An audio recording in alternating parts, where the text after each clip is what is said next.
আসলে কারাগার এমন একটা জায়গা যেখানে আপনারা জানেন আমাদের কারাগারে অপরাধীরা বিভিন্ন রকমের অপরাধীরা থাকেন আবার সো আমরা কিন্তু ডিল করি ক্রিমিনালসদের নিয়ে। সো আপনার উত্তরে বলি, আমি যেটা বলেছি যে আমরা পর্যায়ক্রমে ব্যবস্থা নিচ্ছি, ব্যবস্থার অংশ হিসাবে আমরা কঠোর হয়েছি এবং বেশ কিছু জায়গায় আমরা মনে করি যে রিফাইন করতে পেরেছি। আমি মনে করি যে আপনারাই ভালো বলতে পারবেন, ঢাকা কেন্দ্রীয় কারাগার যেটা কেরানীগঞ্জে আছে, ওখানে আমরা শুরুর দিকে যেভাবে অভিযান পরিচালনা, প্রায় আমার মনে হয় আমি দায়িত্বভার গ্রহণ করার পর থেকে 1000টা বিশেষ অভিযান পরিচালনা করছি রাতের বেলা, টু রিকভার আপনার মাদক, রিকভার স্মল মোবাইল ডিভাইসেস এবং সংখ্যাটা প্রচুর উদ্ধার হয়েছে শুরুতে, মানে ম্যাসিভ। ধীরে ধীরে কমে এসছে, ওইখান থেকে আমরা ধারণা করতে পারি যে সংখ্যাটা এখন কমে এসছে, বাট 100% মুক্ত হচ্ছে এটা আমি আমার আসলে দাবি করাটা অন্যায় হবে এবং দাবি করছি না। আমরা মাদকের ব্যাপারে অত্যন্ত কঠোর। আমাদের কারারক্ষী যাদেরকে বন্দীদের অনেক ক্ষেত্রে তো ধরছি, বন্দীদের আসার পরে ইভেন পেটের মধ্যে আবার পুরিয়া বানিয়ে, মানে 10-12টা করে একটা করে পুরিয়া একজনের পেটের ভিতর থেকে 124টা পর্যন্ত আমরা উদ্ধার করতে পেরেছি। তো ইমাজিন যে পেটের মধ্যে এসে বডি স্ক্যানার ধরা পড়ছে অথবা বিভিন্নভাবে ধরা পড়ছে, বিশেষ করে চট্টগ্রামে এই ঘটনাটা বেশি পড়ছে। সো এই ক্ষেত্রে আমরা কঠোর সার্চ করছি। ইভেন যারা মাদক সংক্রান্ত মামলা আসে তাদেরকে আমরা 24 ঘন্টা 48 ঘন্টা একটা সেপারেট জোনে রাখছি, যাতে যদি ইভেন পেটের মধ্যে নিয়ে আসে তাহলে তাকে ডিসচার্জ করতে হয়, তাকে অন্যদের সাথে। সো এরকম বেশ কিছু, একটা বন্দির থেকে 1200 ইয়াবা আমরা কিন্তু সে পায়ুপথ দিয়ে নিয়ে আসছিল এরকম একটা প্যাকেট করে, রিসেন্টলি গত 2 দিন আগে। সো আমরা কঠোরতা বজায় রাখছি। বাট আপনি যদি বলেন যে 100% সফল কিনা, নো।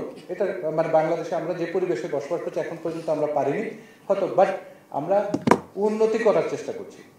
আপনি যদি বলেন আমার কারারক্ষীদের যাদেরকে আমরা পেয়েছি এরকম হাতে নাতে ধরা পড়েছে, চাকরিচ্যুত করেছি, শুধু চাকরিচ্যুত তাদেরকে ইভেন ফৌজদারি মামলা দিয়ে পুলিশের কাছে হ্যান্ডওভার করছি। So message is very clear, কেউ যদি ইনভলভ হয়, আমি যদি ধরতে পারি, আমার হাতে যদি প্রমাণ আসে, তাকে কোনো স্পেয়ার করবো না। মোবাইলের ব্যাপারে আমরা অত্যন্ত কঠোর, যে কারণে মোবাইল ব্যবহার অথবা ডিভাইস ব্যবহার চেষ্টা করার জন্য অথবা আলামত পাওয়ার জন্য ইভেন আমাদের ডিভিশন প্রাপ্ত বন্দীদের ডিভিশন ক্যান্সেল হয়েছে।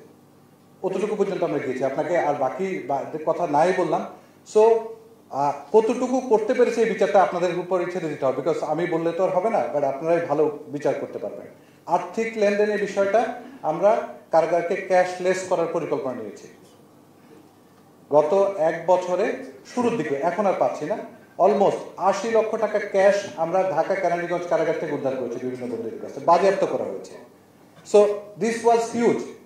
সো এখন হয়তো বা স্পোরেডিক্যালি 2000, 5000, 4000 এরকম ধরা পড়ছে, তাদেরকে আমরা করছি।